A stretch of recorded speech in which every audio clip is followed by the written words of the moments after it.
Today I welcome Julian on the show. So first, thanks to have and accept my invitation. Hey Martin, thanks for having me. I did my best to do this first sentence without mistakes, but it was my best headline. So Julian, if you should resume your path in 3 minutes, how you will do that? Okay, so my name is Julian. I'm French. I grew up in Paris. I went to London to where I did my studies. I studied computer science. I've like always been super into entrepreneurship or kind of indie businesses.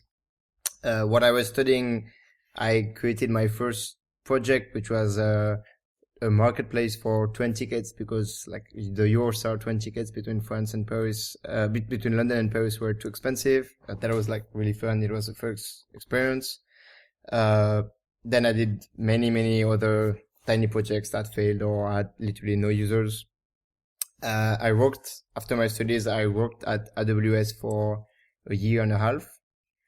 It was super interesting. I learned a lot until they required me to hand over the project I was working on, and I was moved to another team, which I didn't really enjoy. So I thought, that it was the right time for me to leave and focus on my projects, which I did.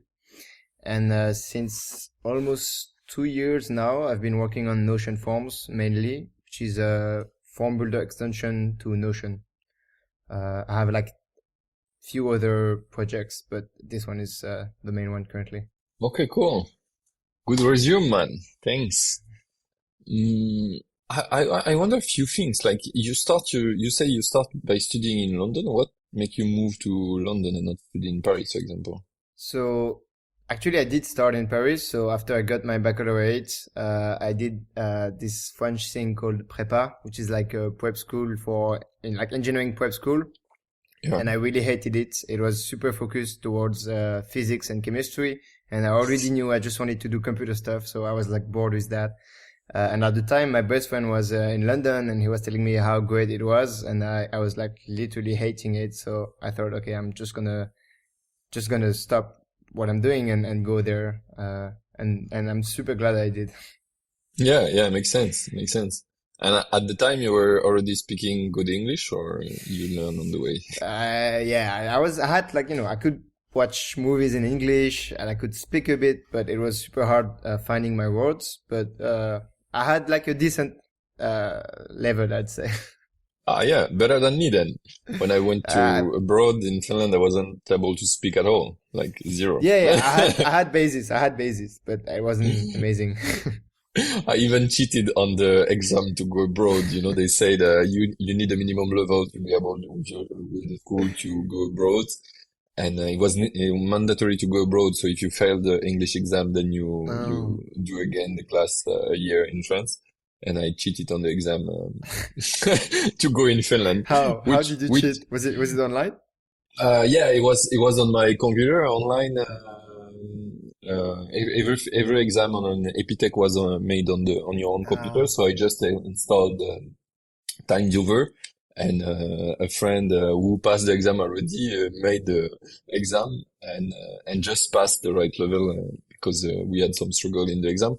But I knew if I do that, I will do my best to learn in Finland, and that's what I did. Like I never went with French there, and now I can speak English with you and all of my friends on Twitter. yeah, So it works. I did quite the opposite. Like I went to London, but I mostly stayed with French people. Yes, Only, that's most French do. yeah, I did like the typical French thing, but I also have like a really good Turkish friend who doesn't speak French and who basically taught me English. Oh, that's great. That's great. Yeah. Basically, me was more like at one point I got interested in a girl, and Yeah, I that's I one or had to the learn. other. Yeah, I had to learn. You know, like I start by Google translating until we said, let's meet," and I was like, "Oh fuck, no, Oh we're yeah, I gonna got super talk in real." lazy. I was too lazy. I now I've been dating for many years a Lebanese girl, so she speaks French. So so Easier. it's easier, yeah. Yeah, makes sense. For me, I think I choose the way to challenge myself the most in English. Then I could become better, which has worked. That's amazing. Yeah, that's why I asked you a bit about that on the study because I know for French it's a bit hard to speak English. So I Yeah, was for surprised you sure. decided very early to go in London. I was wondering, like, so for the first project you launched, the marketplace, train ticket marketplace, what what was the point of that, like exactly? Because you have already Mm. marketplace to buy train tickets, so So why did you launch it? basically, yeah, that's a really good question. So Eurostar tickets, Eurostar, if you're not familiar, is like the train that goes under the sea between London and Paris, and the tickets are like super expensive. So let's say if you didn't book your weekend ahead and you want to travel on the day, it can cost you up to maybe 400 or 500 way back. And Wow. obviously, I was a Yes. student, so I literally couldn't Probably the afford flight that. is cheaper. Yeah, yeah, exactly. The flight was cheaper. That's exactly what it is. So the flight was cheaper, but it was still expensive, and I was like super not organized. So I just, like couldn't travel buying brand new tickets at the last minute. And I'm not the only one in this situation because like London is a huge French city. Like, there are so many French people there, I and think most of it's the them are. biggest in the world, I think it's like outside of France. I think it's the fourth of the fifth biggest French city in Yes. terms of French population. It's huge. So Yeah. many of the people living there, they struggle the same way I did. So there were like many Facebook groups where you could buy and sell train tickets. So let's say, like I would buy, if I was organized, which I wasn't, I would buy, like tickets for maybe like 2 months ahead. And then if I can't travel, I just sell it to someone else. And there was a huge black market of train tickets, which, I was a user of it. I was buying tickets on Facebook all the time. But the issue was because you were buying tickets from random guys, there were a lot of scammers. And one day, I bought a ticket and I really needed to go to Paris to that weekend. And I go to the train, I just got refused and because the ticket was fake. Or And you then, just sell it 10 times. yeah, that's exactly what Yeah. happened. The guy, like the Eurostar guy told me, can you please move to the left? And then I was moved to a group of like maybe 18 people and we all had the same ticket. And like the guy, like he yeah. Very Anyway, smart he guy. got us, and I was so pissed. I thought, okay, I need to find a way to go around this. So I built like this marketplace where you could list your Eurostar tickets, but I would verify the ticket with the Eurostar API. So essentially, every time someone was posting a ticket, I was making sure it was a real ticket.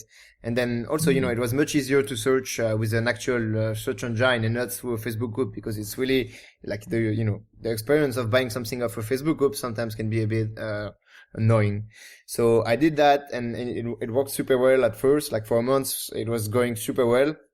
And then we received a letter from Eurostar, basically Take threatening down us. notice. Yeah, exactly. That's what happened. And then, we got super scared. And then we met this guy that convinced us that we should do it again, and we did it again. And then and now the website is still alive. Like I'm not part of the project anymore. I like sold my share of it to this guy we met. Okay. But yeah, it was a really great and fun experience. That's a very interesting point because like you pissed off definitely a Eurostar. They didn't like what you're doing, Yeah, which is very stupid if you look outside. It's like it's a need of people. People do already that on yeah. Facebook and they struggle on that on the train station, as you said. So you propose a better solution and like no, we prefer to keep the shit we have. No, especially what I hate about this is that they tell us you're not allowed to do this, but that means that like they sell you a ticket, which should be your own. You should be able to do whatever you want to do with your ticket, but you're not allowed to. You're not allowed to sell it. You're not allowed to pass it. And it's not for security purposes because like they don't do like the security checks. There is a border control, it's not the Yeah. job. And it's just like, they want to make money and that's, like it's big corporation, I guess. Yeah. But what I am surprised is like you said you met a guy who tell you to do it again and you did and they still alive. So how So did they manage basically that? that was kind of, like this guy we met, he's like probably around like 10 years older than me. And he did the exact same thing I did because like this project I did with a friend. So he did the exact same thing we did, but like 10 years ahead. And then his website went down, like he wasn't technical. So he got a job, a Mm. wife and stuff. So he didn't really have the time to focus as much as he did before. And he like convinced us to do it again. And we did it again. And I think now they somehow tolerate it, I guess. Yeah. They actually sent us another legal threat, but it was right before COVID. So we just didn't reply, and like COVID went by, and I Oops. think they were busy with other things. We have other problem to manage now. Just Yeah, yeah, people taking yeah, train is a problem. yeah, exactly. Even us, like the revenue went Yeah, from like probably like the last month we were doing 20K like benefits of the fees, and it went straight from 20K to zero. wow. And Yeah. what was the revenue model on It was on just the? like standard marketplace because everything was digital. We were doing like the delivery, so as soon as you pay, you get the ticket, but then we take a fee of the whatever you paid of the payment. So let's say if you sell the tickets 100 euros, then maybe we take 5 euros. Great. Yeah. Yeah. Making liquidity on a market which is not liquid. It's like the Yeah. Yeah. Essentially. oldest job, oldest job ever. Yeah. That's cool. That's cool. At the beginning, when you talk about that, I was thinking about Trainline because I really enjoy this app about marketplace who break definitely the market of French train Essentially. tickets, who Yeah. was a very mess before they arrived, and the app was so shitty, and then they make the best app ever, and then the Yeah. the train company of France said, "Oh, amazing! Let's try to copy it," and they did a shitty copy. Ah, yeah, that's really funny. But now I wish that Trainline also got some trains so that, like SNCF is, which is the French, Yeah. train company, so that they can get like competition and they can stop going on strike. Because like literally my 4 previous, got cancelled. Like the Yeah, around like, now? Yeah. yeah, like it happened yesterday. It happened, 5 days ago. Because I went skiing for a few days and I had to rent a car because like my train got cancelled and it got, like super complicated, I, expensive and stuff. So, I just arrived in Romania like 2 days ago, and I was hmm super scared to not be able to leave because of the strike now, because like the whole country is in strike right now, because the people are scared to have the retirement age get further, where yeah, it's very logical if you want to have a retirement at all, but with the system we have, and people are like, no, let's keep the old one. I'm like, yeah, change did is anyone painful. look at the number? Yeah. Agreed, this is shitty, but keeping the things we Yeah, have is I don't even even, shittier. yeah, exactly. I don't even mind, people being for or against this new law. I just want to take the train, like so they Yeah, can yeah. protest as much as they want, but please leave the train on so that I can move on with my life. But it's very funny when you don't. I used to live in France, but I don't live in France. And when I see that, like, and I come back each time, I'm like, wow, we have such a crazy country. Yeah, It's yeah, like that's true. very, very impressive, especially when you came back from Asia and the level of service is like so high and so good. And you came back here and like the service is like very broken and everyone complain and and so the service is even less good because we Yeah, do that's true. strikes and you're like, wow, how we managed to live like that. But yeah, very very funny. You told me after like to come back to your story, you had many failed projects. Can you have hmm other example of a project we didn't get any traction and Yeah, like why? yeah, I can definitely we You have talk a about list this. left of you. Like like recently on Twitter, like some people, it was kind of trending to share all the projects you did and all Yeah. the time you spent. I wanted to do this, but I just didn't have the time. But I'm still thinking about it. To give you an example, so I was still living in London, but I was, I knew that I was going to move back to Paris. So my flatmate, who is my best friend, he was gonna have to find a new place to live. So he was like searching for flats, and then we realized that searching for flat in London is pretty painful because you have like so many different websites, and basically there wasn't a website where you can find all the listings. And at the time I Oh, was also looking at the same thing like for a flat in France, and there is this app called Jinka, which essentially crawls all the listings for all real estate website, and it's super like convenient. So we thought, okay, like we need it, so we might as well build it. So we built it, and then like it didn't get any traction. We like no one was really using it. We even did like so for the first project we did with the train ticket stuff, the way we Yeah. marketed was that we brought some Facebook groups that were like dedicated to buying and selling train tickets, and we kind of rebranded them, and then we added some rules that we kind of Oh, hijacked the traffic from the Facebook groups to the website, and we thought, okay, like we have the magical recipe, we can do it again for any project, it's gonna work. So we bought, I don't know, I'm still the admin of London real estate Facebook group of more than 80k people. I just, so we bought these groups and we thought, okay, let's just do the same thing, but like it didn't work.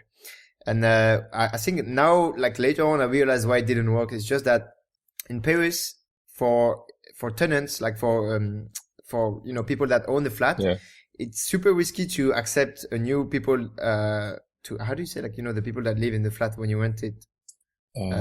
Someone who rents, but yeah, I don't Anyway, know. like the guy who rents, Yeah. like if he doesn't pay, because like French government and policies protect people so much, even if the guy doesn't pay you for the flat, for your flat that he lives in, you cannot kick him out. So people are super stressed about who they accept when they rent their flat. Yeah. So it's a long procedure, it's complicated, and it's painful. That's why it's super important to, like as you said, make this market liquid by having this app that calls all the listing. While in London, you can get a flat in one day. You visit it, you pay, you have the keys, and it's done. Because in London, you can literally get kicked You out in a stop to week. pay, you're out. Yeah, exactly. Yeah, Exactly. simple. So it's a whole different market, and there isn't a need for it, because it is more painful to find listings, but at the time, you just need to find one and you can move in on the same day. So like the need wasn't actually there while we thought it was, but I think it wasn't enough for, people to pay or actually even to use it. Makes sense.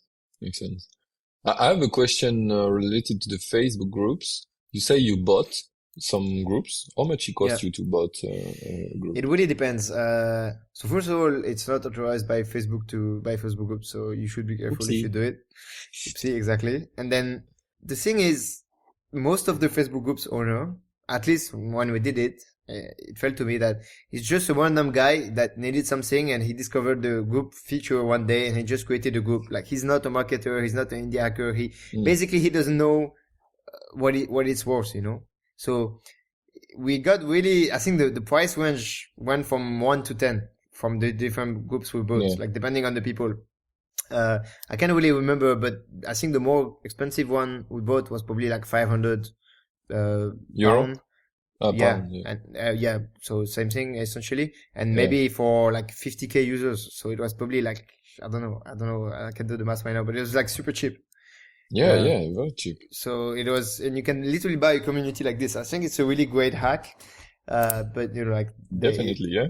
it can also fail as as we discovered. Yeah, I mean, marketing works when the product works. Exactly. I think that was the problem here. Yeah, it's same like people have a product and start to do Facebook ads or Google ads, and Yeah. they spend 10,000 and they're like, it didn't work. The ads is shit. No, your product Yeah. is shit. If You should people have click tried. and don't convert, usually at some point it means that issues Yeah, with the ad. Yeah. yeah, yeah. Maybe before starting the ads, you should have validated your product better. Yeah. Exactly. So That's what same we for you done. for the ads, but for the groups. But that's a good hack. Like Yeah. very, very interesting. I would check for my project if there are community on Facebook.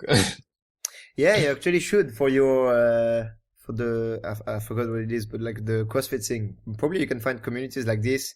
I have for the CrossFit, I have found groups who are even willing to post, and I never did because I forgot. Yeah, in I think Facebook, really yeah. should, especially if they're active. Like there are some groups, they're like basically dead, but there are some who are like super active.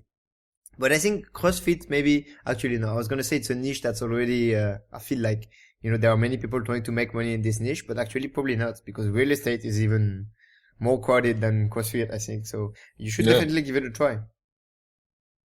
yeah, Even like what we did in some groups, like they didn't want us to basically they don't want to sell the group, but we like convinced them just to get like our logo in the cover and the link in the description and literally for free. Sometimes we're just paying them like maybe one time like £50 and then it was just there. And Yeah, and yeah, it was bringing, that's like maybe one or two customers a day, but that's enough. yeah, that's an amazing idea. And there are a lot of groups.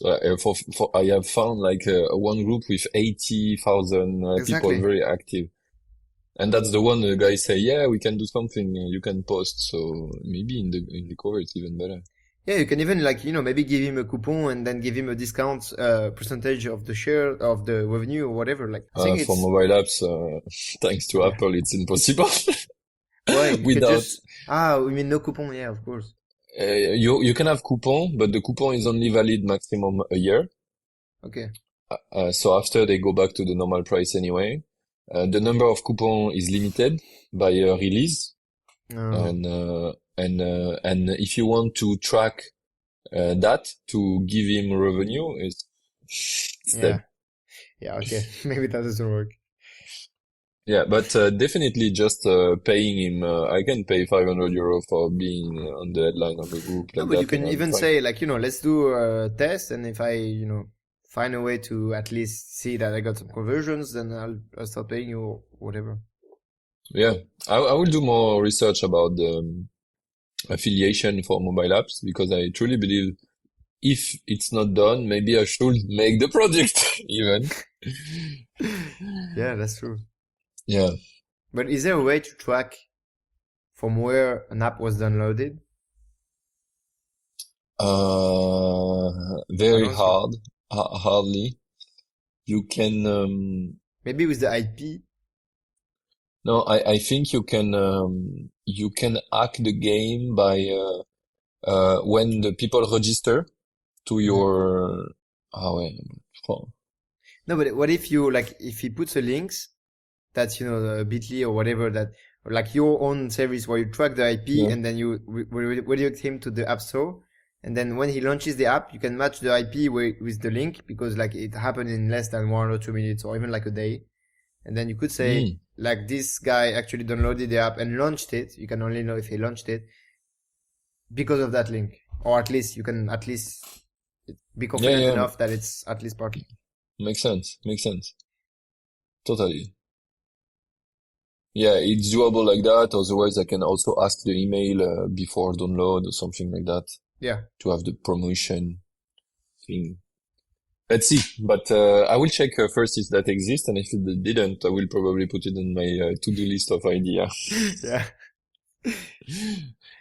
It's I hard will write it. to resist the urge to build everything on the list. Yeah. So we just finished about talking about my next project, which which is cool. So you share a bit about the some of your failing project. Do you have another one you want to share, like was Yeah. interesting maybe? At some point, we, with the same friend, like I did most of the project with him, we thought, let's do something for restaurants. And that was like right before COVID. And we started building this kind of, we got like super confused, we did everything wrong. So we wanted to build this kind of social network for restaurants and stuff. And then COVID hits. And then we said, okay, like at least, we have all the kind of infrastructure to build something for restaurants. So let's do the QR code menu thing. So we did the QR code menu for restaurants. But I think the twist that we did is that it wasn't, like a dirty PDF where you just scan the QR code and then you see like a PDF of the menu. We did like a really nice menu that looks like, Uber Eats or Deliveroo, like Oh, cool. food delivery app. So it was kind of cool with the photos and everything. Um, it wasn't like a total failure. We got to like 500K MRR, but it was super painful to maintain and to grow. Like basically, I discovered the Western industry, like none of us really knew anything about it. And the selling process is super slow. Like, restaurants owner, they're not like used to digital stuff, and it's hard for them to apprehend paying for software. And like, Yeah. it was a really interesting experiment, but we both got super frustrated with it. And we kind of gave up on it and move on. And recently, we learned and discovered Micro Acquire, and we put it there and we sold it after like maybe a year of not touching it. We sold it for like less than 20K, but it was still a nice little bonus Exit. we got out of it. Yeah. So this project wasn't like a total failure. Oh yeah, that's pretty cool. That's pretty Yeah. cool. And on something which is very difficult market, like my dad is a restaurant owner, and I know how he's not techie at all, and he doesn't care about this tech stuff. I have Yeah. spent a lot of time with him to show him, hey, you could use this tech to improve your business, and he's like, I don't care. I go to the restaurant and I talk to people. Like technology Yeah, is like, yeah, exactly. And to some extent, like I do understand, like we're not in their daily life, so it's hard to really know what they need. So yeah. And even like what I've find very hard is the timeline you can have a meeting with them is very special compared to mm, most of people because yeah, like it's very interesting. yeah. We tried so many things. We tried one thing for marketing that I really liked, and I think it was super smart. It didn't work, but I really liked the idea. Is that basically we called all their menus from all the restaurants in London, Yeah. or at least like many restaurants. We called them from like delivery apps or from TripAdvisor, like wherever you could find them, and then we added them to our platform. So we essentially did all of the work that they have to do, to onboard. So we Oh yeah. created the menu for them, and then we send them each like a paper, like an actual letter via the post, via the mail, with hey, like we did this for you. If you're trusting, please get in touch with the QR code. And then they could scan the QR code and like see their See the menu menu. as the customer would do. And then as they were seeing it, we were as they were scanning the QR code, we would get the notification, and then we were able like to get in touch straight after they experienced the product. But unfortunately, it didn't work. I thought it was super smart, but they just didn't care. They didn't scan it. I think maybe we got like one conversion for like maybe like not maybe 2,000, but more than 1,000 letters sent. They Yeah. did scan it, maybe half of it, but yeah, that was fun. I agree. It's very, when you explained me, I was like amazed, and then the result is Yeah, like, it just oh, it was the same. I was so excited for it, I thought because also like restaurant owners, as you said, they have a very busy schedule, so it's really at first, we tried calling them, but it's super hard to find the right time for them yeah. to. But when they open their mail, it's whenever they want. So it was always the right time. But Yeah, that didn't work. and to have seen my dad, he takes the mail, like he keep them, and at one point he sat down and take Yeah, 1 hour or two to check them, like carefully. So it was very smart moment because that's the only time I saw him like very stepping yeah, down and do something like sit and take yeah, time. yeah, yeah. So some people like us, quite a lot actually did open the letter, but they just didn't care. Wasn't enough. Yeah, they're like, oh, okay, ads, bye. Yeah, exactly. That's what it was. Yes, I could see my dad saying that, like, okay, bye.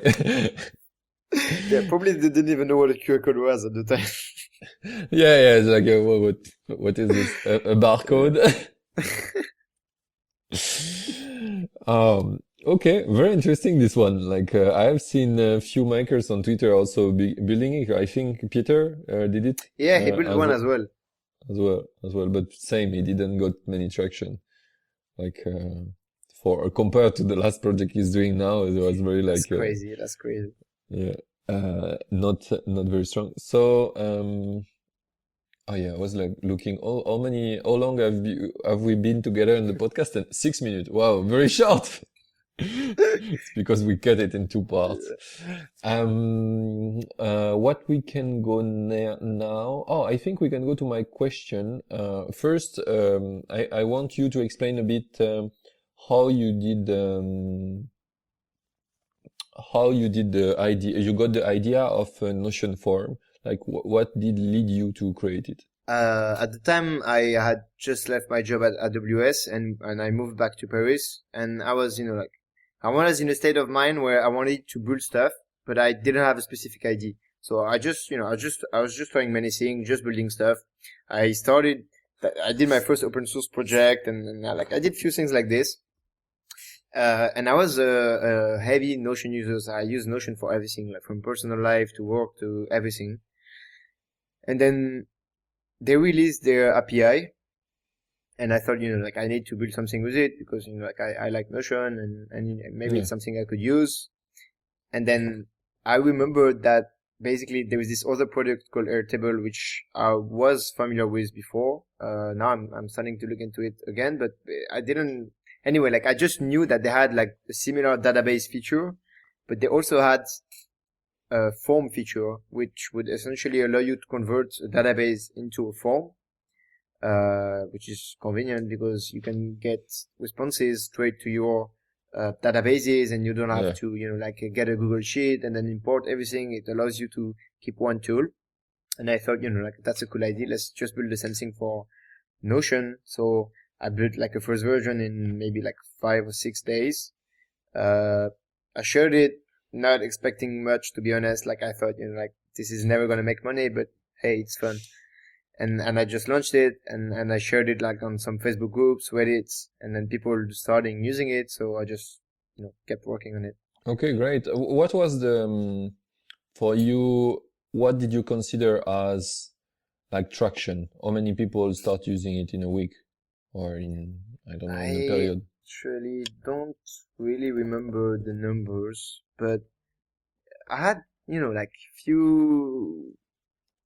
I don't exactly know. I'm trying to find a response quickly, Yeah. but I think it was. I don't know. Like I got the first 100 users pretty quick, maybe like 2-3 days. But I could really feel, like people were mentioning me, sharing the tool. So it wasn't really a matter of numbers. It was more a matter of people were like super active about it. Like they were like commenting a lot. I had a Facebook post where I shared the tool with more like than 100 likes, people asking so many questions. So I got maybe 100 users in 2 or 3 days, and then it just kept going with the same rates approximately. Okay. Without And even, I just posted on different social network initially, and then I kind of did nothing.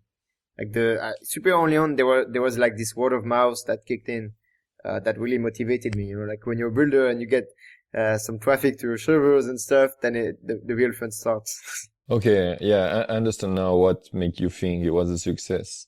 And the pricing was from the beginning, or you work on the pricing later? No, it was entirely free for like the first 2 or 3 months.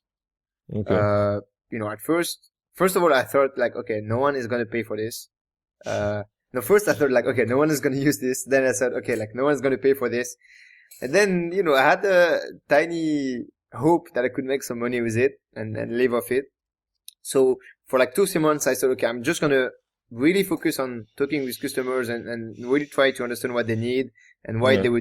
why they're actually using it, why there's so many form builders out there. So I built so many features that were like literally, user recommendation. I was doing like many user interviews, and then I ended up building many features. And for each feature I was deciding, okay, this one is going to be paid, this one is not going to be paid. And I was adding a small logo next to it saying, okay, hey, like, we're in beta, but eventually this feature will be paid.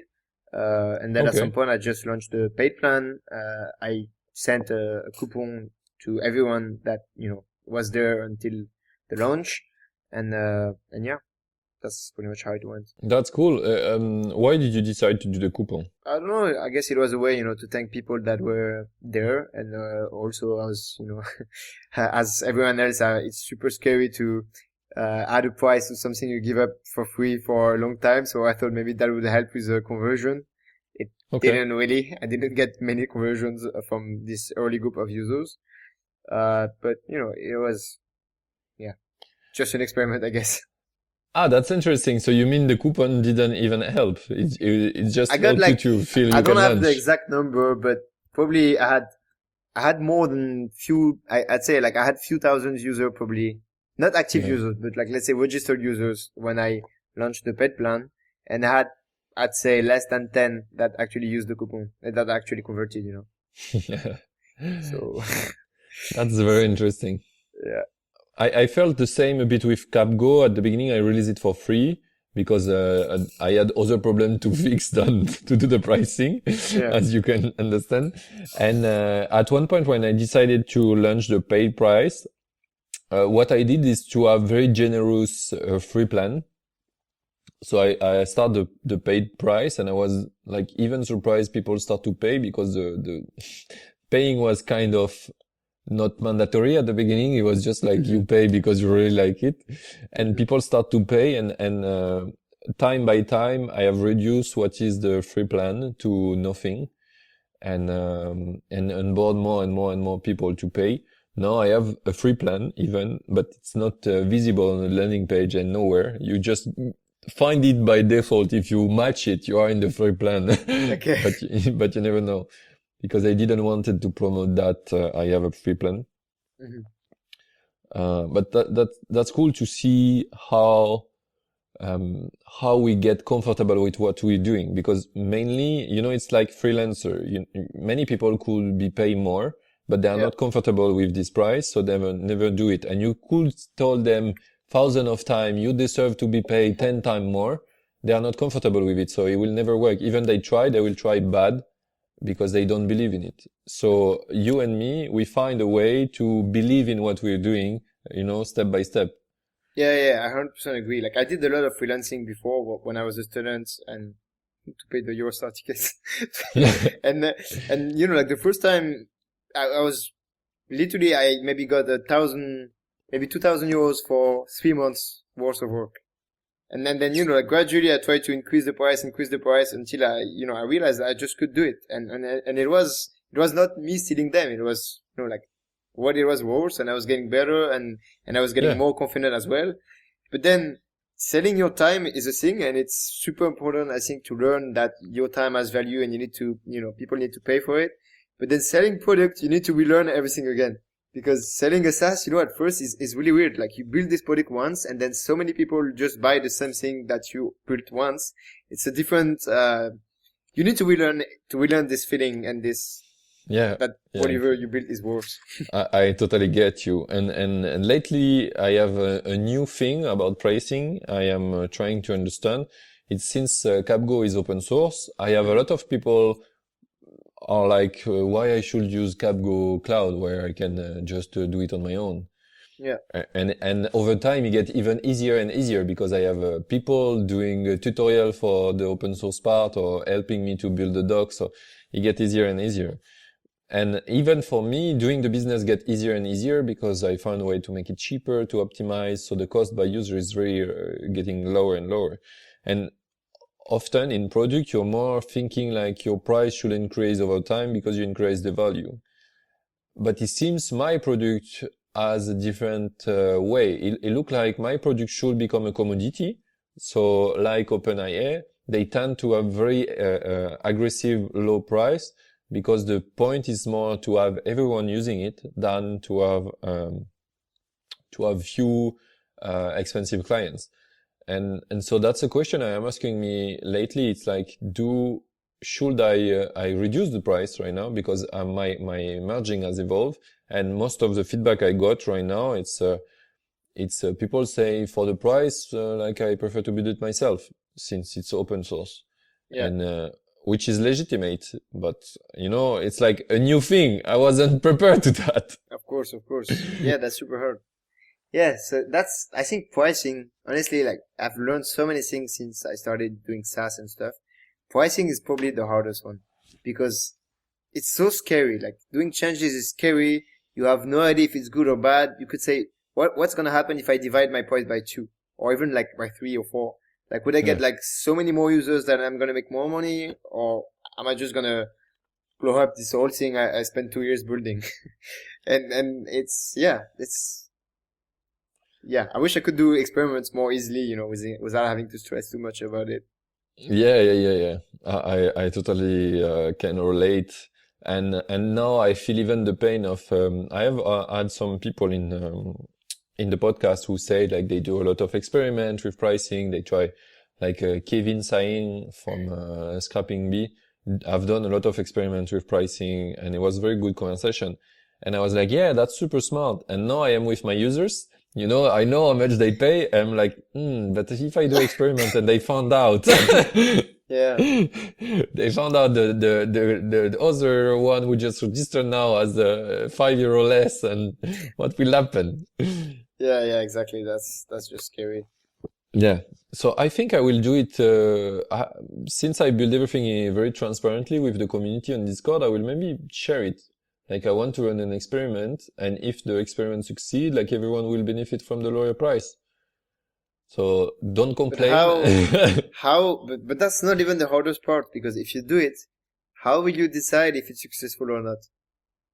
Because even that is super hard. Even if you get like maybe 50% more traffic or 50% more conversion, you'll make less money. So how to know if on the long term it's the right decision or not?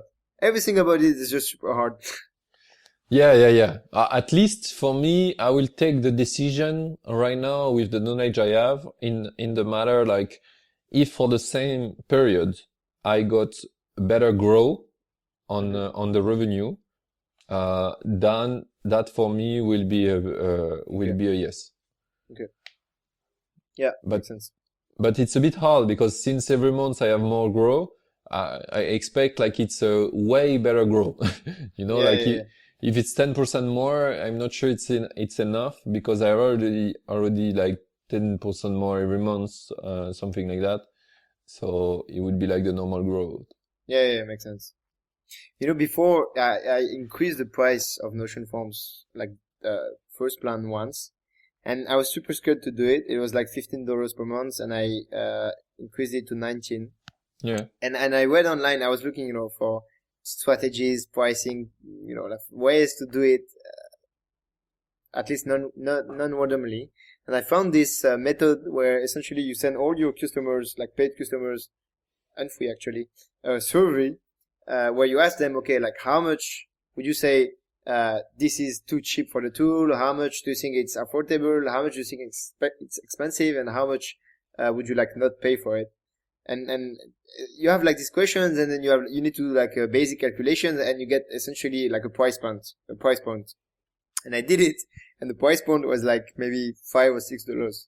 So everyone was just saying, like this is way too expensive. Like it's just not worth it and stuff. And at the time, I panicked a bit, and I said, like fuck it, I'm just gonna try, and worst case, I Yeah. just slow it down. And honestly, I'm happy about it. Yeah, makes sense. Makes sense. And did you try to put a lower price to see if I the didn't. end result? So maybe I've been doing this whole thing wrong for the whole time. I have no idea. Maybe I could. Yeah. I could. Yeah.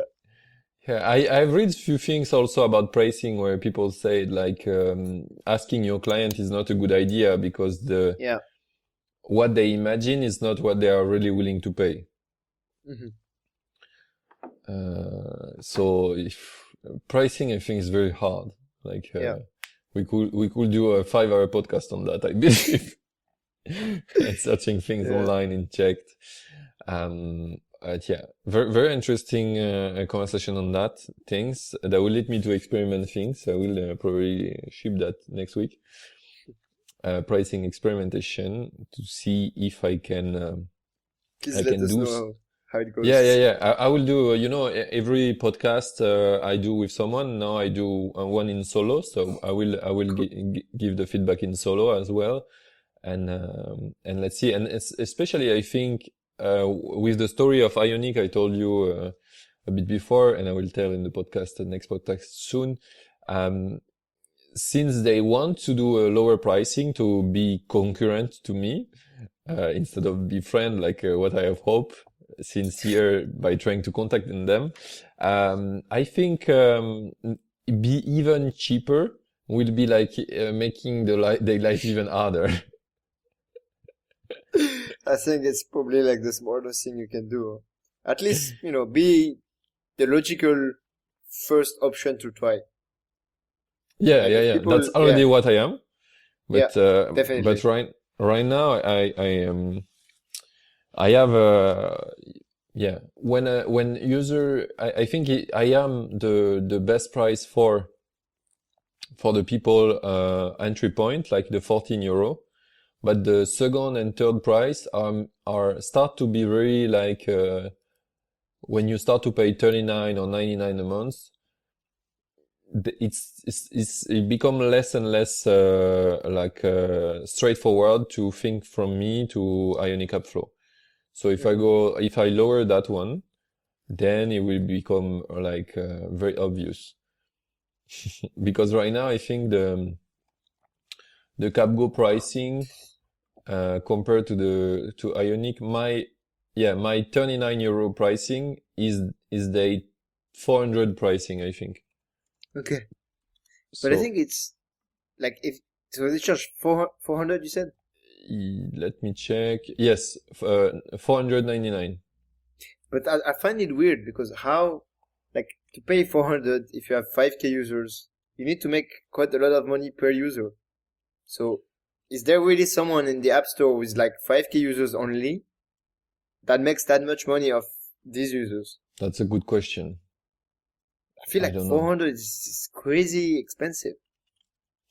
But in fact, which is fun is like even when you take more, like the plan at 999, you still have the Mhm. same number of users. I mean, Really? for them, it's not the users, it's the number of update you send, but it's mean 5 update a month. You send Ah, to they charge you five per, okay. per live Well, update, you yes. charge per install. I mean, per users, and they charge per, okay. Makes sense. Per install, yeah. Yeah. I have a copy the, the pricing of Expo, copy Okay. paste the pricing of Expo. And I have, it took me 1 month, because before I was like Ionic, but I got a lot of question like how many user it means, blah, blah, blah, blah, blah, blah. And then I went to Expo website and I saw on Expo they count by users. And I was like, Mm. that's smarter. And that's even easier for me to count like how much my cost compared to my benefit. Yeah. So it was easier for me to count, and I was like, okay, makes sense. So I did the switch, and then I saw Expo roll back and put back a number of updates. I was like, No oh way. fuck. Yeah. Ah. Because, like, if they say they charge per 5 updates, that means it's 5 updates per user. I mean, 5 updates shipped that are ready to be pulled by the new app. No. They said in AppFlow and in Expo. In AppFlow, they say 25K update for the price, and for Expo, they said it's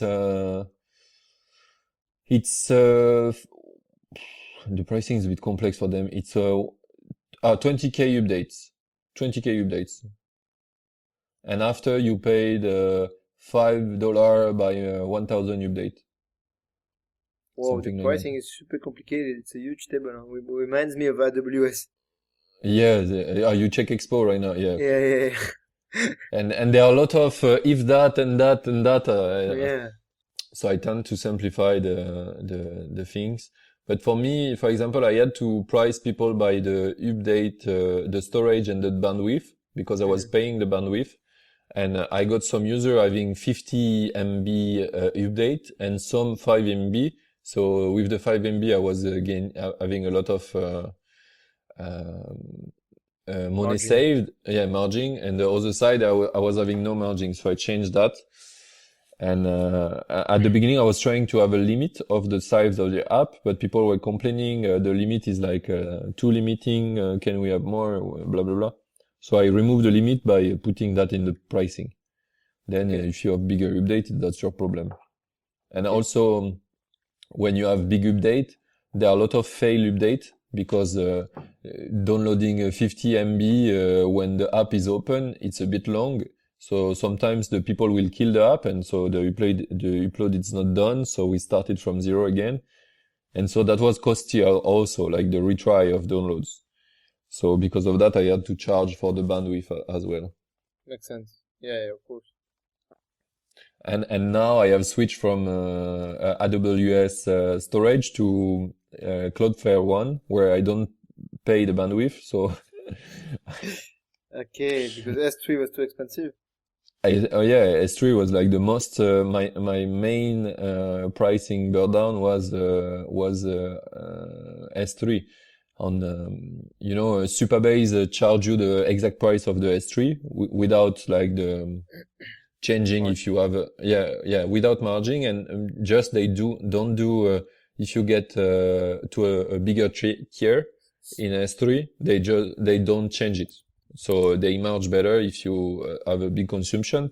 And in January I was at 400 euro of S3, Ah, yeah, that's a lot. just this. Yeah, that was a lot. And then I switched to to R2 of Cloudflare, and I have zero now. So so it's That's crazy. yeah, It's crazy. that's But yeah, huge. yeah. So because of this change, I could change also my pricing. You see, because I have did a big improvement on my price consumption. So that's something I could do because the tech got better now. But let's see. I will experiment that and see what I can do. Because I really believe like live updates should be a commodity in the market of mobile apps because it's like hosting. You know, hosting is very cheap because everyone wants hosting. So I believe like live updates should be like that, a commodity, not a Yeah. premium thing. Especially if you're a dev and you're coming from the world of, web development, it's really painful to switch to the mobile thing because it's more complicated and then you need to learn how to publish the apps through the different stores. Yeah. Then you realize that you failed that button, you need to update it. You again need to go through the process of publishing the app. It's a Yes. nightmare. Yeah, I agree. Very nightmare. So I'm aim to solve that. First step is the live update, and then I will do like expo for capacitor because Awesome. That's really cool. because my Ionic teams are not friends anymore. So I can I will do better job than them anyway. Yeah, you're right. That's the best thing you can reply to them. Yes. Very cool, very cool. We had a great conversation. Oh, it's like 30 minutes now. We probably did 30 minutes already. So I had a question about Notion form. That's the question of our podcast is I want to talk with you about the risk of building on top of another tool. Like, how did you manage this risk? Did you take it in account? And stuff like that. So first, I didn't care because I didn't think the project would go this big and that I would spend so much time on it. So the first thing is I built for Notion randomly kind of, and then realized that because I was building an extension for something that was, like at the time, I mean, Notion is still super popular, but it was growing super fast and the community was huge. People were really involved, building templates, sharing a lot of things. Like they managed to have a really strong and active community, and Yeah. building a tool around that was super rewardful because, like people would share the product, people would like, give me a lot of feedback. This community really helped me get started, and I think it saved me so much time. So initially it was super great, a huge boost. But then, as you said, like, as I grew, I started to worry a bit because, like, I'm using their API, but they could decide on any day just to shut me down, or they could just build the feature themselves. Essentially, yeah, they can kill me anytime in various ways. It is Do you kind of have a stressful. do you have a contact with them? Like I do like contact them. I do like, talk with them, but kind of rarely. I try to as much as I can. I did like few calls with them, but like nothing crazy. And the more the time goes, the less yeah. I feel like they're interesting really in talking with me. Not in a mean way, but just like, they're busy, I guess. Uh, Makes and sense. yeah, I'm trying to, like go to events they do when I can. Uh, and yeah, I follow what they do very actively. But that's pretty much it. So it is kind of stressful. Like to be honest, that's kind of what prevents me from going like full time on this project, and that's what makes me wanna build more stuff and get like some revenue from other products so that I can say, at least I have something if eventually something wrong happens. This is the main source of revenue right now? Yeah, like currently, like this is literally the only source of revenue I have. Okay. Yeah. Yeah, I understand why you're scared. Yeah. I will probably be the same. Yeah. So I want to diversify a bit. Like I'm still, like super grateful and I really, like I love their product and I'm glad they're supporting me and others building stuff. At least, like allowing us to do it and be listening to our problems and stuff. but it's still scary. So Yeah, makes sense. And what are the action you're taking to protect you from this risk? honestly, not much. There isn't much I can do. I'm super, I follow them everywhere I can from their like status page. I'm in the Slack groups they have. I try to be active in following what they do and if there are any changes. But aside from that, the main thing I'm doing is trying to build other things that I can rely on in case something wrong happens, really. Okay, like you told me off before the podcast, the open source version of. Yeah, exactly. Exactly, that kind of projects. Also, what I'm trying to do right now is I'm trying to build a bit more than just a form builder because, like, maybe I'm being too hopeful, but I don't expect them to shut me down just to shut me down and tell me don't use the API anymore. I think my realistic worst case scenario is that they build the form features themselves. Yeah. But I feel that maybe if I add more than forms and try to add more like no code related features, then I can still survive that change by offering different things essentially. Okay. Yeah, to be more wide than just a form. Exactly. And I kind of started going that way, but now I'm like in the next 1 or 2 months, I'm definitely going to go stronger in that direction. Okay. And do your project allow people to have a form where they can pay? Like they have No, there isn't payment. Like we don't handle payment. That's the thing. Like I got few requests for it, but the volume of people actually asking for it is pretty low. So I thought, I'll do it one day. Just Okay. didn't have the time yet. Yeah. I was thinking about that because I've used Tally Yeah, for this, for just feature, like be able to do my form paid. When I did in December the IA project on the Stable Diffusion, where we were talking the form directly to Tally to the API, and we didn't build any front end. yeah. I shouldn't say it, but Tally is awesome. I really like Tally. But that's cool. It's mean you have a good example to look No, for. that's true. That's true. Like they're what they're doing is really amazing, and the level of quality of the product and the definition, I think it's really amazing. That's make me think I will ask the founder again to come in the podcast because I wanted them to come in the French one, but they say we don't speak well French, so we are not very Because they're comfortable. Belgian, right? Yeah, they're Belgium. So let's have them after you.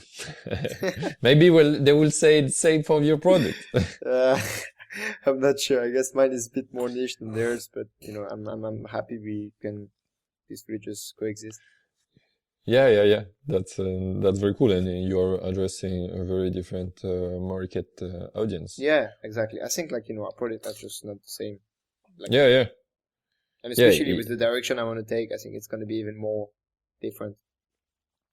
yeah. Yeah, in fact, you could do way more than just form. Like you could have a kind of website builder, apps builder. There are many Notion, website builders, but they're just like landing pages and stuff.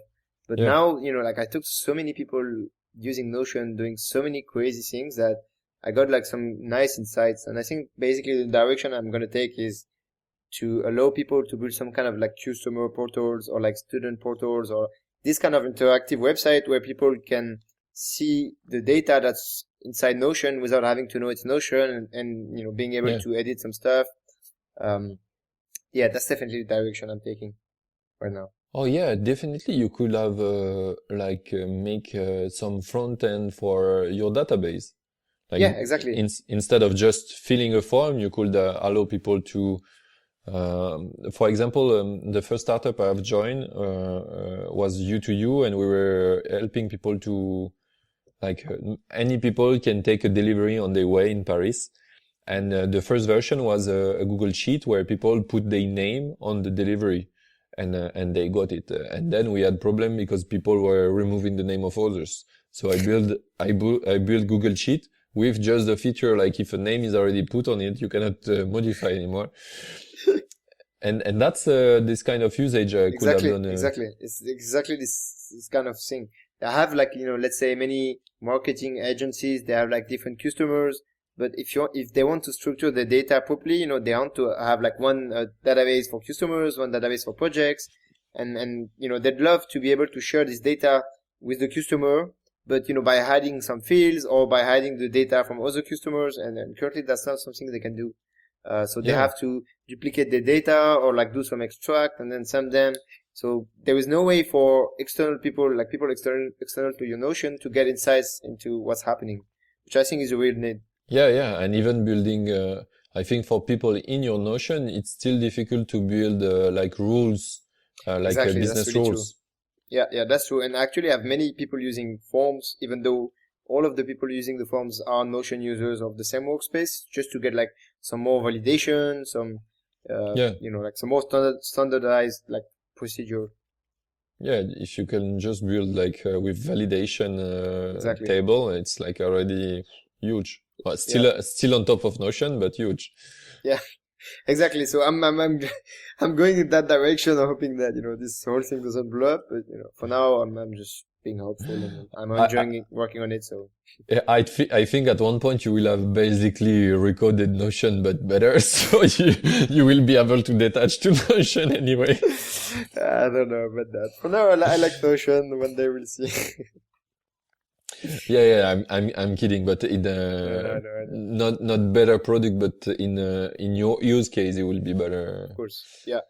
So you could have, and probably if you reach this level at one point you could have um, a Notion form, but it could be Airtable as well, or things like that, Yeah, I'm actually building the Airtable version of Notion Forms. Like it's built already. I just need to, like start polishing it, do the marketing and stuff. But that's one of the experiments I'm doing. Like it's built. I just need to ship it essentially. Oh, amazing. So Yeah. maybe we're gonna put it in the description of the of the Yeah, I'm not podcast if sure. I you're. don't know when you're gonna post it, but I'm not confident enough into my You have a 1 week. speed. Yeah, exactly. That's gonna be tough. Be ready, man. Accountability. I like it.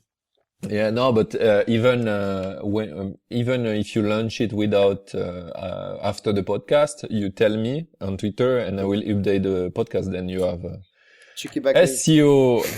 SEO backlink. Yes, like I've learned by doing the podcast, like SEO, the basics of SEO, because the podcast become available in a lot of platforms who have a lot of trust, like Spotify.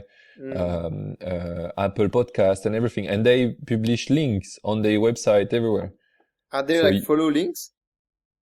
not all of them. Some of them yes, some of them no. That's But cool enough. but that's cool. And there are not only two platforms. There are, when you start to Yeah. post on the 5 main, the RSS is duplicated to 1,000 of them.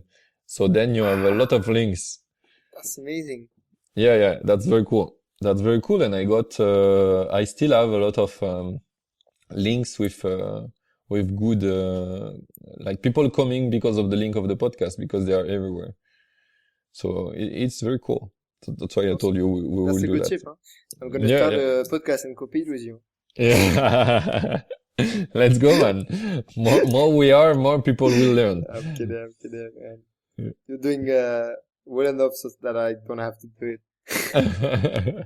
That's cool. But what I like in podcasts is the only competition there you will have, it's with your personality, basically.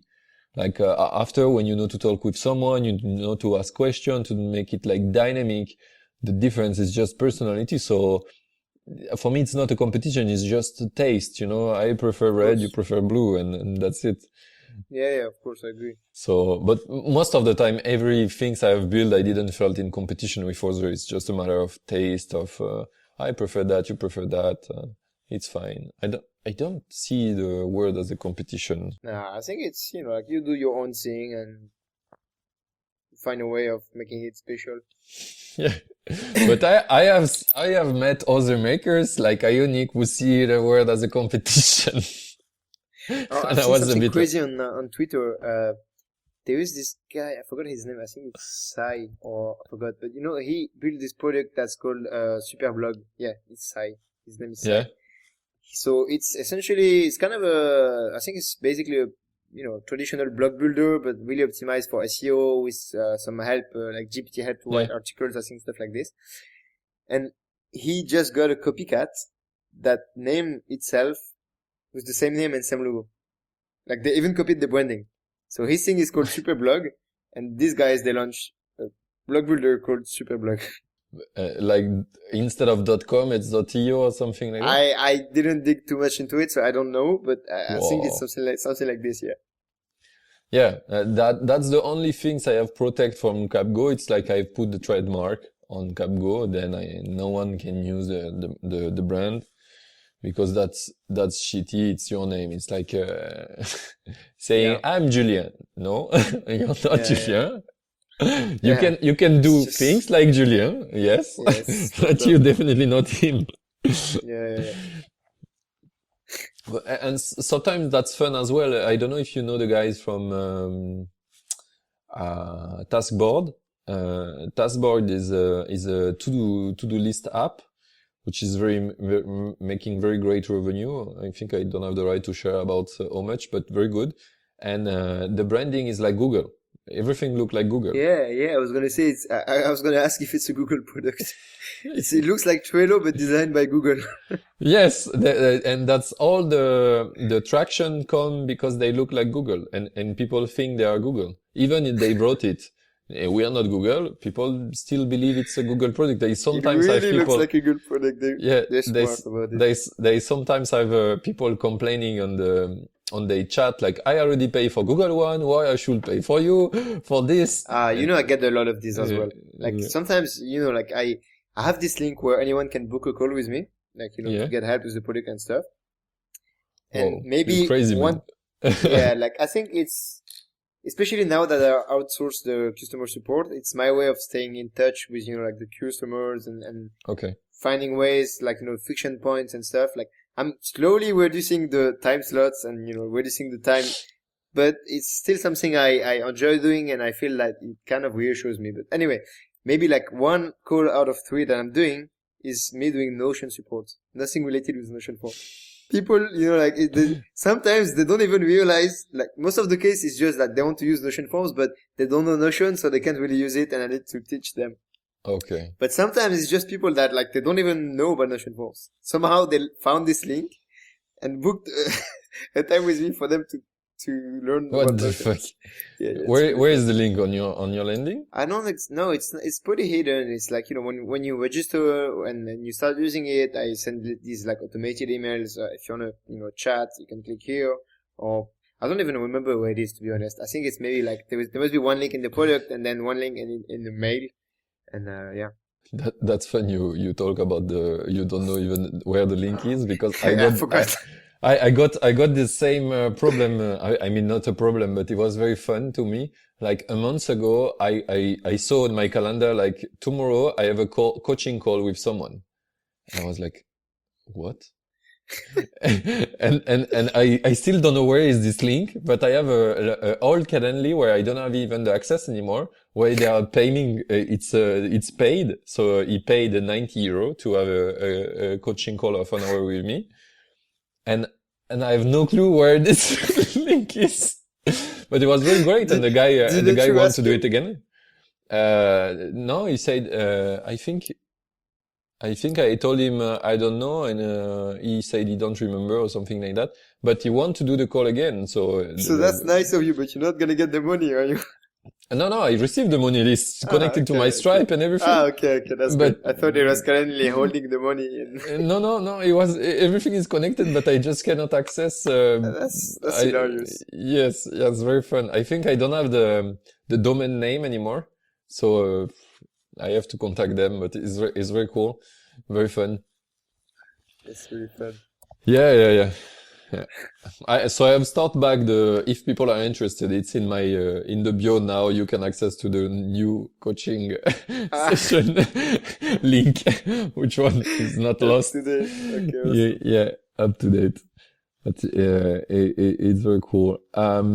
So now we did a bit of a round of around things. Even you talk about what you're going to launch Next, one question I like to ask is did you become an indie maker? Why you not making a startup, raising money, stuff like that, having Honestly, co-founders? I'm not against the idea. Like maybe one day I'll do it. It's just that like, currently what I value the most is my freedom. I want to be able to go wherever I want and do whatever I need to whenever I want to. And this was definitely the easiest way to get there. I maybe one day, I'd be motivated and I'd want to like raise money, but I'd only do it if I really need to. Like I have like the technical skills. I have some friends that I think would be happy to join and help me working on some projects. So I don't know. Like, let's say if I want to build like a logistic company one day that needs a lot of capital and stuff, then definitely Yeah, I'd raise some money because it makes sense. But I wouldn't raise just to, pay myself a salary, for instance. Like worst case, I can do some freelancing. I can find ways to make money. But yeah, I, yeah, yeah. I think it was probably like the easiest thing for me to do to get to the situation where I can, like be free and do stuff I like. But maybe that will change. I'm not like, because I You know there know, are some bootstrappers that I just hate VC and stuff. Like I'm not like that. I'm one of them. Yeah, I know. But I think it really depends. Like there are, like some people. If you want to build the next iPhone, then you definitely need capital, right?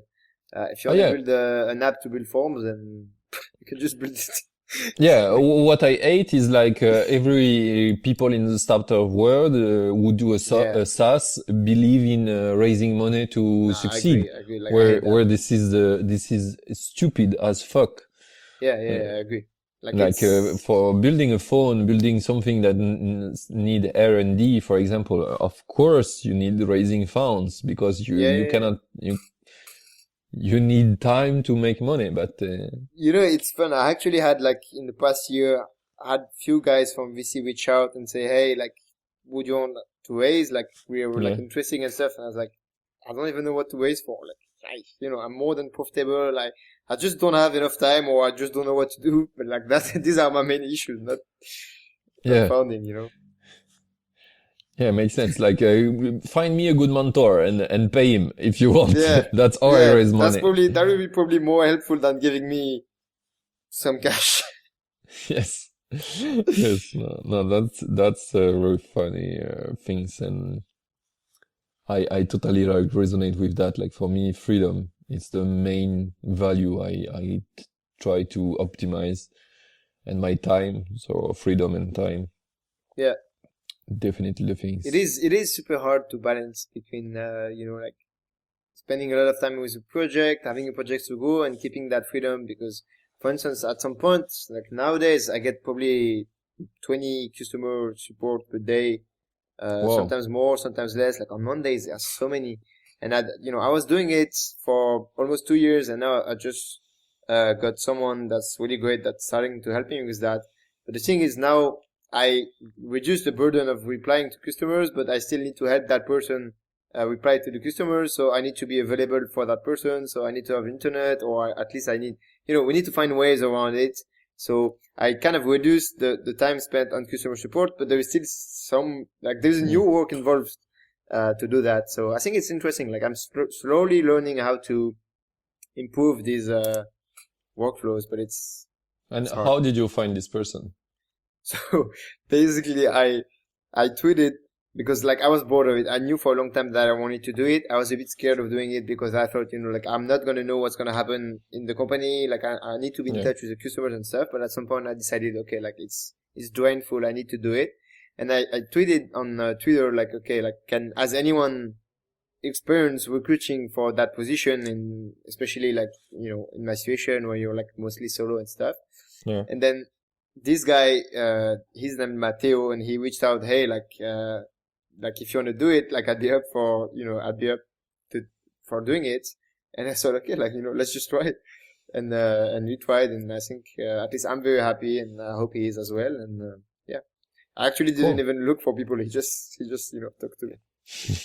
Perfect. The first one talk, it was you. Yeah, exactly. And I didn't even say, I said, I tweeted something like in the lines where I'm thinking about doing it. Do you have any recommendation? And he just came and okay, let's just I try. have better than recommendation. I will do it for you. Okay. Exactly. So I said, okay, let's do it. And how did you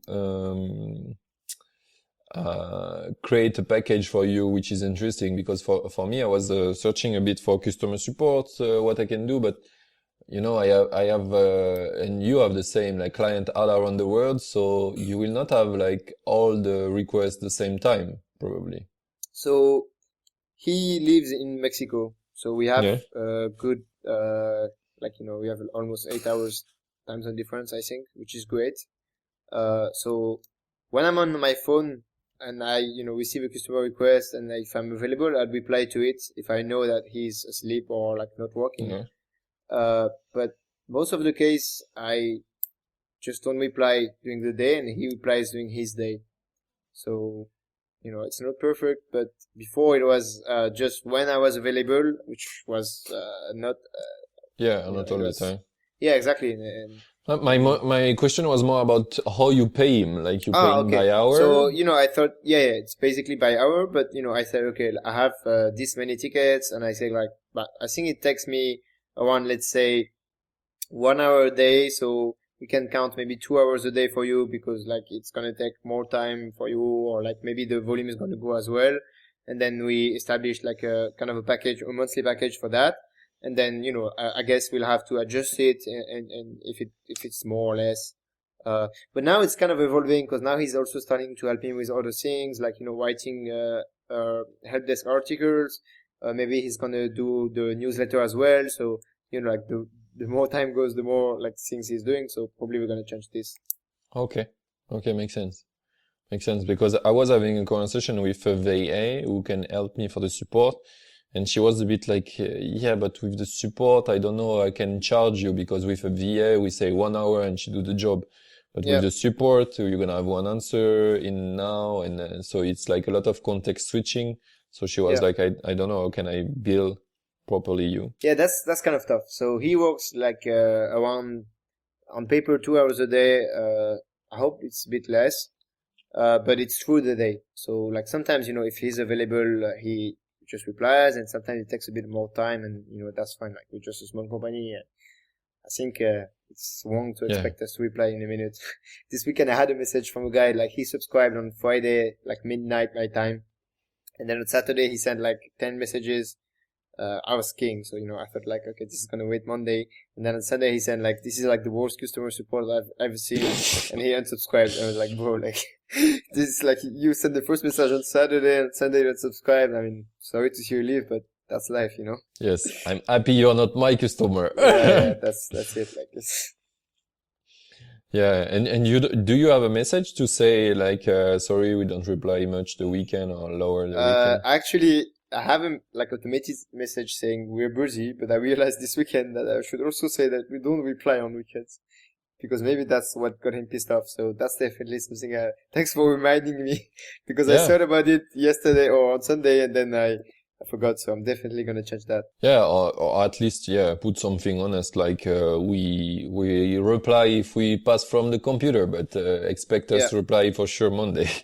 No, that's and especially I'm using Crisp, and you can set like some availability setting. Oh, actually, I'm checking now. I did add like untick Saturday and Sunday, so we shouldn't. Anyway, I'll make sure it's clear so that I don't have this kind of messages again. But funnily, I told you, hey, you did that, but I use Crisp, and I didn't know they have the feature even.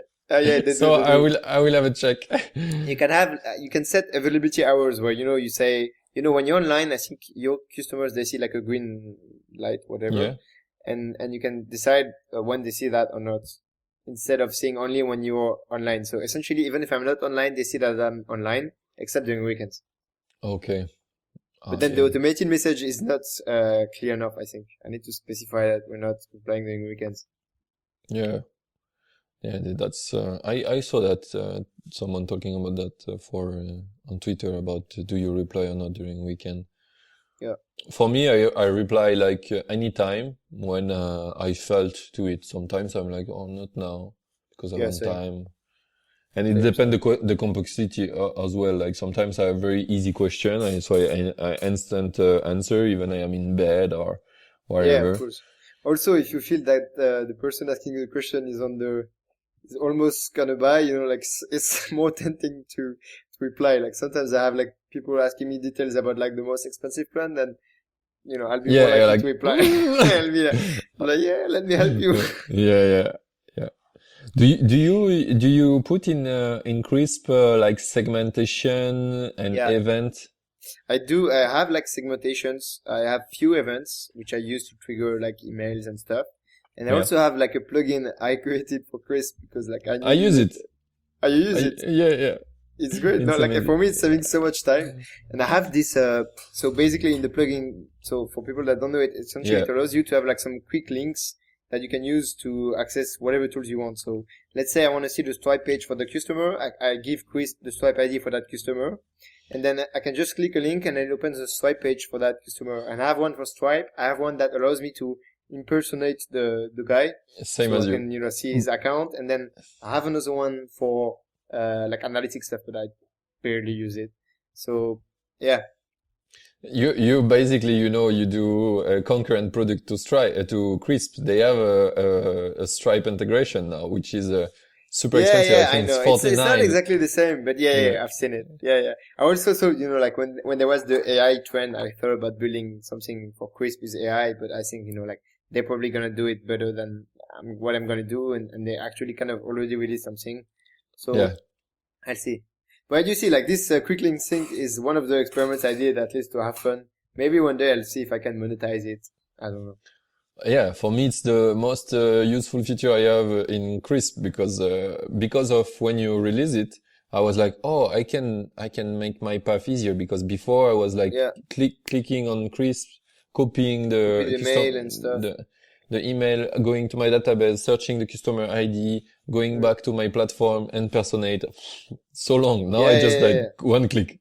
Yeah, yeah, exactly. But it's slowly going. Like I'm not super actively, like following the growth, but I have more and more people using it, and I have some people that use it so many times. I have even like, like I think it's a porn company using it for like live cam stuff. I need to look into it a bit. I haven't looked into it in a long time, What but the I fuck? will. But they Yeah, use Crisp? yeah. Yeah, They use that, Crisp apparently. Like I'm not exactly sure what for, but yeah. what data do you have as a plugin maker? You have the email of the account, the I name? I the only thing I track is the website ID. So I have a website ID and then I just track okay like how many uh clicks this this Crisp plugin has been clicked. Like how many essentially. So let's But say you have one website and I just yeah, track how many times you click on any of the links you have. yeah, yeah. But I mean, how do you know then with the website ID what is the client? So there is some kind of like authentication. So when you install the thing, then the widget is actually an iframe that's loaded by the Crisp client, and then the URL they use gives me the parameter about your website ID and stuff, and I can make sure that Mm. it's someone like I know you, like you set up the configuration, so I just load the right configuration for you. It was actually surprisingly easy to build. Like the environments Crisp did for developers is it's really like I was impressed. It's really cool. Yeah, I felt in love with the how the chat box is like the SDK is amazing. Like my Yeah. integration is very custom of Stripe of Crisp. In any of my product, the bubble is not visible because I don't like that. Yeah, yeah, yeah. I And do you, that often yeah, as well. and you click somewhere in the link on my product, and then the chat appear. And I have also made a feature which is very nice, which is a paid feature of Crisp. I've made into my integration an automatic chat box open if you send a message to someone, even he never send you a message. So I can open the box because when it's hidden, nothing happen. And Yeah, now I think it's different with the last version. yeah, they changed some stuff. But you Yeah. mean you send message when people do stuff? I can send them a message. Like, for example, I get an event, I know they are doing something interesting, and I can open them the box and say, hey, do you need help for that? Or you got, Ah, yeah, I do that as well. when the first people, like when they create their first form, it's something stupid I did, and now I don't know if I should remove it or not. But when they create their first form, like I send them automatically a message saying, "Hey, congrats for building your first form. Like if you're interested in trying paid features, here's a coupon for you," and then I give them a coupon for the first month. Oh, that's cool. That's cool. I Good don't know if idea. it's actually not many people use it. But the trick is, I said, like you can use it it's valid for like 24 hours, but it's really it's the same coupon all the time. But it's just to see, like, to push Good people. tricks. Yeah, Good yeah. tricks. But I think that's very interesting in the term of feeling care, like the client feel the care you put in the product, because like I think that's very great, and I am putting more and more care and automation to tell people, oh, bravo, you succeed on that, and things. Yeah. And I see the more and more like how people felt like very this as amazing, the feeling of like, oh, the product is good because the care is in it, and Yeah. all automated. Yeah. I get so many like nice words about the customer support. The fact that you have like, I have also like saved replies where like if they say these words, and it's super simple. It's just like word matching, but it just works. Like there are questions that just repeat and stuff. So to me, it's really super important. Like whatever product I'm gonna launch, it has to have crisp and Yeah. easy way for people to contact me, even if it takes a bit more time. I think the experience is just better. I like Crisp so much that I made my automation email things in it. Even it's not really doable. I did the same. It's the same for me. So I have a system where I put data in the data part of temporary data in the account. Then I can send an email who use this data, because you cannot send an event with data and read it from the email campaign. So the Okay, feature I is didn't go coming. that far. Yeah, Yeah, I see. I asked them to do the feature and they building it, but right now I'm hacking Crisp because I prefer that to use any email system because Yeah, it's so the much better. experience You is get the shit. reply in crisp. It's Yes, easy. Like it's so much better. I agree. very very big fan of them, and I had Yeah, him in same. Valentin in the podcast, like at the really really beginning of. Yeah. I should invite him in English now because they have a very big community in English. Oh. Okay, very good idea in this podcast. Thanks. It's a brainstorming podcast. Yeah. I really like that. I think we can go to the end of this podcast right now. I think I can ask you my favorite end of question. Do you have a favorite quote? Something you resonate with? Actually, yeah, I do. Like for a long time, I wasn't really able to reply to that question, but I think now I found it recently, and it's like the Steve Jobs quotes that says something like, "You can only connect the dots backwards," which means that Yeah, like you do things in life, and like you do things for no reason because you like them, or just really for no reasons, and then later on in your life, you understand how whatever you did was useful to your situation now.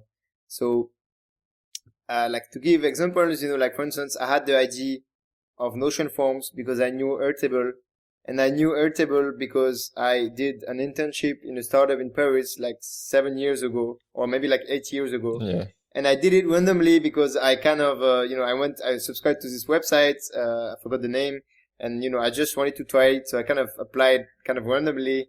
And then, it's like this kind of things, like really small things that build up and make you what you are today. And I think it's super, I don't Yeah. It know. I makes like sense. this idea. So sometimes, when you feel confused and stuff, when I feel like I don't know what I'm doing and stuff, I feel it's kind of reassuring. Like, okay, I'm doing stuff right now. Maybe it's going to be a waste, but maybe not. Like, maybe it will make sense later on, and I'm fine with that. Yeah. Yeah. No, I fully resonate with that, and like I have commit really to believe like I don't have to understand everything right now, and I Exactly. just like keep going and keep building and doing, and then you will see the result. And sometimes like the results are unpredictable. That's lately I put my girlfriend to do a challenge to cold contact one more person every day. And now she's at 10 person every day to contact for, she's a coach. And it started to be very hard to find the people and everything. And she's like, I don't understand what I'm doing that. And it's like, I felt like I lose my time, blah, blah, blah, blah, blah, blah. And I told her, like, you know, like by doing this action every day more and more, then you will discover a lot of things, because you will need, at one point you will get very frustrating. You need to find a way to scale this.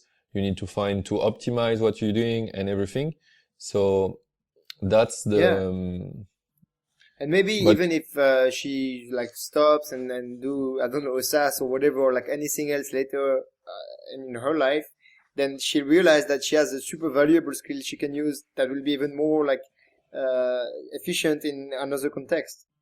And that's what I like also, when you embrace this like kind of, I want to say, philosophy, or at least when you're aware of this. Sometimes in life you see it happening. You know, you said, oh, like I'm in this situation right now. It's because I did this thing one day that I didn't know why I was doing it, and now I love this feeling. You know, I'm hunting for it. Like I'm always trying to like connect the dots, and I really love this feeling, and I think it's really great. I totally agree. So thanks for this quote. I really like it too. I think we can, oh wait, I have my girlfriend spamming me. You are the 10th cold contact of the day. Yeah, no. It's because she's outside and locked outside. But we finish the 2 questions and then we go to her. She can wait. If you need to, that's fine. No. That's okay. To come back, 1 question for me: who I should invite after you? I think the question is very easy because I've said some people as well. Yeah, there's so many people. I don't know. Should I tell one or should I give several and you choose? What you prefer? Just the limit is people without co-founders. Yeah. So there is Noah Bragg from Potion. There is Banu from Feather. There is Lynn from Notion to Sheets and hundreds of Codapacks and other things. There is also, who could I say? Dominic from HelpKit. Who else? I don't know. Many people. Like I'm probably forgetting some, and please don't be offended. But yeah, many people I really like and I really enjoy talking with that are like super interesting as well. Super, thanks. Very valuable. I will have a lot of good conversation soon with them. Awesome. I'll definitely listen to that. And last question for you before we leave and say goodbye. Where we send the people who want to know more about you, what you do? Definitely on Twitter. My username is complicated. It's J. It will be on the description. And yeah, anyway, on Twitter. Okay, perfect. Amazing, man. I have spent an amazing time with you. I hope you too. Same. We'll enjoy it. Thank you so much for having me. Great. For all listeners, if you have enjoyed too, it's time to send tiny likes, tiny loves, tiny heart, tiny GIF to Julian and me. It's very cool when we get feedbacks of what we're doing and know that's valuable for people, what we have shared. So thanks for listening. And I tell you, I hope next week, because I say next week, but it's 2 or 3 weeks I didn't publish one. Yeah. But it seems now I have more and more podcasts. Like this week I will record 3. So okay. I should stay regular and, awesome. And let's see. Awesome. Bye bye. Cool. Thank you. Bye.